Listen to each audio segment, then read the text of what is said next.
નમસ્કાર દર્શક મિત્રો, સ્વાગત છે આપ સર્વેનું જીટીપીએલ જૂનાગઢ ન્યૂઝમાં। સૌપ્રથમ આજના મુખ્ય સમાચાર।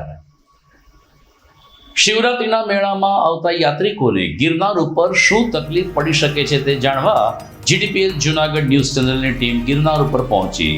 ત્યાંના લોકોના તેમજ પ્રવાસીઓના જાણ્યા પ્રતિભાવ, પીવાના પાણીની અને શૌચાલયની તાતી જરૂર હોવાનો ઉઠતો સૂર।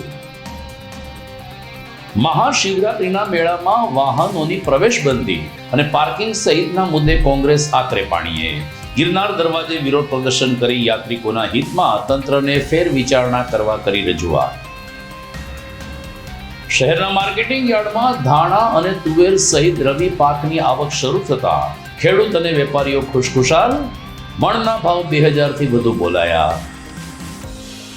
અને ઈવનગર ડમ્પિંગ સાઇટ ઉપર કચરાના ગંજમાં ગાયના મૃતદેહ અને અવશેષો જોવા મળતા ગૌપ્રેમીઓમાં રોષ। તાત્કાલિક વિદ્યુત ભઠ્ઠી શરૂ કરવા વિપક્ષની માગણી। આ તમામ સમાચાર આપણે વિગતવાર જોઈએ તે પહેલા લઈએ એક બ્રેક।